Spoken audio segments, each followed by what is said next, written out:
ईमान लाए और उसके रसूलों पर ईमान लाए, और जो अल्लाह का कुफ्र करे और उसके रसूलों का कुफ्र करे। कौन सा कुफ्र? कि ये भी कुफ्र है कि अल्लाह और रसूलों के दरमियान में तफरीक करे, फर्क करे। तो सारे रसूल, एक रसूल की बात नहीं हो रही। तो वो जो हैं वो पक्के काफिर हैं, ऐसे लोग हकीकतन काफिर हैं, लाजमन काफिर हैं। ये फर्क क्या है अल्लाह और रसूलों के दरमियान? फर्क ये है कि फर्क करने का मतलब क्या है, और फर्क कहते हैं अरबी ज़बान के अंदर अलग हो जाने को, जुदा कर देने को। ये फर्क अरबी ज़बान के अंदर मांग को कहते हैं, बालों के जो मांग बिल्कुल सीधी अगर हो, ये दोनों एक तरफ के, हर बाल इधर का इधर हो गया और हर बाल इधर का उधर हो गया, एक दूसरे से बिल्कुल क्लियर आइडेंटिफाई हो गए, मुमताज हो गए, क्लियरली अलग अलग हो गए। ये फर्क है कि अलग अलग पहचाने जा सके, और ऐसे पहचाने जा सके कि ये अलग और ये अलग। तो अल्लाह और रसूलों में फर्क क्या है? जात में नहीं, उसकी जात तक तो कोई पहुंच ही नहीं सकता कि उन रसूलों को भी सबको खुदा माने। ये तो जाहिर बात है कि कुरान की तशरीह के अंदर, और कुरान का जानने वाला कुरान की दूसरी आयत की रोशनी में उसको समझा जाएगा, वरना इससे फिर लोग जो है वो गलत नतीजे निकालेंगे कि सारे रसूल खुदाई के दर्जे पर थे। कोई एक ही नहीं, बल्कि सब रसूल खुदाई के दर्जे पर थे। इस फर्क की बात नहीं हो रही।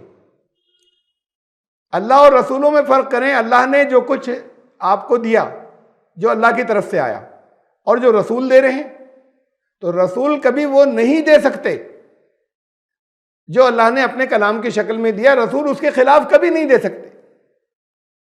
तो जो लोग ये माने कि कलामुल्लाह में जो कुछ है अल्लाह के कलाम में, उसके खिलाफ भी हो सकता है, उससे अलग भी हो सकता है, उससे टकराती हुई बातें भी रसूल दे सकता है आपको, कुरान कहता है पक्के काफिर है। और फर्क क्या है? मैं फर्क की और मिसालें दे रहा हूं। रसूल कभी ऐसा कोई बात जो रसूल अल्लाह की तरफ से आए हैं नहीं कह सकते, ये ऐसी तालीम नहीं दे सकते जो अल्लाह के कलाम से टकराती हो, वरना ये दोनों में फर्क हो गया ही, दोनों आइडियोलॉजीज के अंदर, कि जहां दोनों एक साथ मुमकिन ना हो। क्या करेंगे? वहां पर एक को छोड़ेंगे ना। जब एक को छोड़ेंगे तो उसमें किस हिस्से को छोड़ेंगे? जो रसूल ने बताया। रसूल के बताए हुए को नहीं छोड़ा जा सकता, या जो अल्लाह ने दिया उसे छोड़ेंगे, नहीं छोड़ा जा सकता। फिर भी टकराए तो फिर वो रसूल की बताई हुई बातें नहीं है, रसूल के नाम पर थोप दी गई हैं, रसूल के नाम से। इन दोनों के अंदर तालीमात में फर्क नहीं हो सकता। ये तो हो सकता है कि ऐसी तफसीलात हो जो कुरान में ना हो, जो रसूलुल्लाह सल्लल्लाहु अलैहि वसल्लम के पास से हमें मिली, वो कुरान में नहीं है। लेकिन कुरान की अमली तफसीर है, कुरान के अंदर उसूली तौर पे कुछ बातें कही गई, उसकी तफसील है, उसकी डिटेल है। वो डिटेल कुरान में नहीं थी, रसूलुल्लाह सल्लल्लाहु अलैहि वसल्लम ने दे दी। लेकिन जो वाज़ेह तौर पे कुरान है उसके खिलाफ कुछ बातें हो, रसूल इसके लिए नहीं आते थे, तो खुद उन कुरान पर अमल करने के लिए आते थे और अमल करके दिखाते थे और नमूना बनते थे। तो अगर ऐसी कोई चीज़ें मिल रही हैं तो वो रसूल की कहीं भी नहीं होंगी, इसलिए कि अल्लाह की तरफ से कही हुई जो बातें हैं, कम से कम आखिरी एडिशन के अंदर कुरान में, उसमें तो कुछ बदला नहीं है, उसमें बाहर से कुछ घुस नहीं सका है, वो वैसा ही है जैसे मोहम्मद रसूलुल्लाह सल्लल्लाहु अलैहि वसल्लम ने दिया था। तो अब जो कुछ गलती होगी वो वहां पर होगी, जो रसूलुल्लाह सल्लल्लाहु अलैहि वसल्लम के नाम पर चीज़ें हमारे पास पहुंची, अगर टकरा रही हैं तो उसे छोड़ा जाएगा, और अगर उसे नहीं छोड़ा तो फिर दोनों में फर्क किया है कि अल्लाह कुछ कह रहा है और रसूल ने कुछ और बताया सल्लल्लाहु अलैहि वसल्लम, नऊज़ु बिल्लाह। तो रसूलुल्लाह सल्लल्लाहु अलैहि वसल्लम नहीं बता सकते ऐसी बातें। और भी फर्क की मुख्तलिफ मिसालें हैं, यानी और कैटेगरीज हैं। हम इसे मानेंगे सिर्फ कुरान को, हदीसों के नाम पे जो मिल रहा है, रसूलुल्लाह सल्लल्लाहु अलैहि वसल्लम के नाम से हम तक जो चीजें आ रही सब झूठ।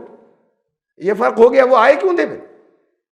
अल्लाह इस बात के ऊपर कादिर है, कुरान में जगह जगह है कि कहते हैं कि वो किताब जो है वो डायरेक्ट पूरी एक किताब उतर गई होती, सबको मिल जाती, डिस्ट्रीब्यूट हो जाती। बाकी पूरी जिंदगी क्या, ठीक है किसी को मुंतखब कर लिया, उस पर उतरती, वो दे देता लोगों को। उसकी पूरी जिंदगी क्यों नमूना बनाई जा रही है रसूल की? अगर वो रसूल की बातें आप तक पहुंचे ही नहीं तो फिर वो तो खाली उस दौर के लिए हो गई। तो जो लोग इसका इनकार करते हैं कि वो रसूलों की दी हुई बातें जो आ रही हैं उस नाम से जो आ रही हैं या हदीसें जितनी पहुंच रही हैं सब झूठी हैं, सब साजिश है, कुरान कहता है कि ये पक्का कुफ्र है। ये फर्क किया तुमने अल्लाह और रसूलों के अंदर कि अल्लाह के पास से जो आ रही है वो तो मानेंगे, रसूलों के पास से जो आ रही है वो नहीं मानेंगे। वो कहते हैं रसूलों के पास से जो आ रही है वो यही कुरान तो आया है, तो फिर इस आयत की क्या जरूरत थी? अल्लाह का कलाम है, ठीक है, रसूलों ने दे दिया, तो फिर इस आयत की तो जरूरत नहीं थी। रसूलुल्लाह सल्लल्लाहु अलैहि वसल्लम के पास से वो लोग जो कुरान ने कहा कि सलात कायम करो, अब इसके बहुत से मफहूम है अपनी जगह, जिसमें से वो भी है जो रसूलुल्लाह सल्लल्लाहु अलैहि वसल्लम ने अमलन दिखाया कि ये नमाज 5 वक्त की ऐसे ऐसे होगी, तरीका ये है, प्रोसीजर, वो प्रोसीजर कुरान में नहीं है, उसकी तफसील है जो रसूलुल्लाह सल्लल्लाहु अलैहि वसल्लम ने बताई। अब जो कहते हैं इसे तो हम देखेंगे नहीं, हम तो खुद अपने देखेंगे, सलात कायम करने का क्या मतलब है ऐसे लोग? तो कुरान कहता है भाई ये पक्का कुफ्र है कि तुम उन सारी चीजों को ढाए दे रहे हो, उन बुनियादों को जिसके लिए रसूल आते थे, जो तफसीरात उसको उसूली बातें हैं उसके ऊपर अमल करके दिखाते थे। कुछ में से कुछ चीजें वो थी कि जो हमेशा के लिए थी, कुछ चीजें वो थी जो मखसूस हालात के लिए थी। हाँ, इसे समझना सीखो कि कौन सी चीजें कुछ खास ग्रुप के लोगों के लिए थी, कुछ खास मिजाज के लोगों के लिए थी कि इनके लिए ऐसी बात होगी, कुछ वो थी जो सबके लिए थी, कुछ वो थी जो हमेशा के लिए थी, इसका एक फहम आ जाए। लेकिन ये कि ये बातें कि तो सब साजिशें हैं, हदीस की किताबें जितनी लिख ली गई हैं सब गढ़ी हुई हैं, तो कुरान कहता है ये अल्लाह और रसूल में फ़र्क करना हुआ।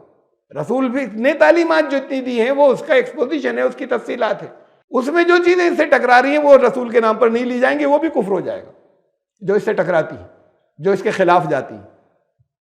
और उसे हम टोटल को छोड़ दें तो ये दो एक्सट्रीम्स हैं हमारे यहाँ। एक एक्सट्रीम ये है कि बिल्कुल कोई भी एक हम हदीस के नाम पे जो मिलेगा उससे इनकार करना, तो क्या बुग़्ज़ है कि जैसे एक नफरत है कि हदीस के लफ्ज़ हदीस का नाम सुनने से, और एक वो ग्रुप है कि जो कुछ भी मिले उसके नाम के ऊपर कि हमने कर ली तहकीक, हमने खूब तहकीक कर ली कि ये इतनी इतनी सब सच्ची हैं। अब अगर इसके खिलाफ कुरान में कुछ मिल रहा है तो कुरान की वो आयतें कैंसिल, मनसूख, ये भी पक्का कुफ्र है। रसूलुल्लाह सल्लल्लाहु अलैहि वसल्लम ने तो नहीं कहा किसी आयत को मनसूख करना, वो बताएंगे ना, आप बात को गौर करेंगे कि कुरान की कौन कौन सी आयतें मनसूख, वो चीजें ही गलत हैं, वो कहीं चाहे उसकी दरमियान के नैरेटिव वो जिसे कहते हैं रावी, चाहे जितनी आपने तहकीक कर ली, आपकी तहकीक कैसे इतनी सच्ची हो सकती है जो 3-4 जनरेशन तक जाए, आपको जिंदगी के सारे हालात 100% सही मालूम हो गए, और तहकीक कर रहे हैं आप 200 साल, 250 साल, 300 साल बाद। अगर कर ली गई थी तब, तो फिर आज तक क्यों कर रहे हैं तहकीक करने वाले, अब तक क्यों कर रहे हैं? वो सिलसिला रुका नहीं, चल रही तहकीक मुख्तलिफ मौक़ों। शेख अलबानी अभी करीब के दौर में उनका इंतकाल हुआ, बहुत बड़े मौक़िफ़ माने कि अब उन्होंने तहकीक करके बताया कि नहीं इतनी ठीक है, इतनी हदीसें ठीक नहीं है, इतनी ठीक है, इतनी नहीं है। तो पहले के मुहद्दिसीन ने जो किया था, अब आपने अब बैठकर 1450 साल बाद तहकीक क्यों की? इसलिए कि उसके अंदर गलती का इम्कान अब भी है, अब भी कुछ लोग कर रहे हैं, इसलिए कि उसमें गलती का इम्कान है। कुरान पे तो कभी किसी ने कोई तहकीक नहीं की कि देखें कोई आयत गलत तो नहीं शामिल हो गई, निकाल दी जाए, इसलिए कि हर एक को 100% मालूम है कि इसमें कोई गलती नहीं हुई। वो गलतियां हो सकती हैं दरमियान में, लोगों से कहने में, याददाश्त की हो सकती है, मुख्तलिफ बातें हो सकती हैं, लेकिन जो टकराती हुई बातें वो नहीं ली जाएंगी। और लेना पड़ेगा रहनुमाई आपको मोहम्मद रसूलुल्लाह सल्लल्लाहु अलैहि वसल्लम से। रसूल इसलिए आते थे उसके के उसकी तफसीलात को अमली तफसील अमल हम प्रैक्टिस में कैसे लाएं जो अल्लाह ने बताया। तो ये है फ़र्क की बात कि युफ़र्रिक़ु बैन अल्लाहि व रसूलिही, जो फ़र्क करते हैं अल्लाह रसूल, ये फ़र्क करना जो है ये गैर मुस्लिमों में, अल्लाह के पास से तो पिछले कलाम भी आए, जो आए वो पिछले एडिशंस, वहाँ पर हमें एज ए फैक्ट मालूम है, खुद उनके मुहक्किकीन जो हैं वो जानते हैं और इकरार करते हैं कि वहाँ पर हो गई कुछ तब्दीलियाँ, गड़बड़ हो गई। तो फिर उसमें जितनी चीज़ें हम जो सही एडिशन है उससे वेरीफाई हो रही हैं, तस्दीक हो रही है, कुरान भी कह रहा है वहाँ पर भी हैं, तो फिर उतनी बातें उसूली तौर पर उन अल्फाज में नहीं है, लेकिन उसूली तौर पर कुरान से तस्दीक होती है कि हाँ ये सारी बातें ठीक है, उतनी तो मानेंगे ना, उतनी को तो फिर आपको भी मानना होगा। ये है कि यानी जैसे हम यहाँ देखें कि रसूल की सच्ची तालीमात को माने, ऐसे ही वहां पर पिछले एडिशन जितने पिछली किताबें उनकी सच्ची बातों को माने, इसलिए कि उसमें हो गया फर्क। कि उसमें कुछ चीजें जो हैं वो बाद के लोगों ने ऐड कर दी। तो जैसे यहां पर हदीस के सिलसिले में ये बात आ रही है कि कुछ चीजें बाद के लोगों ने ऐड कर दी, ऐसी पिछली किताबों के अंदर बाद चीजें लोगों ने ऐड कर दी।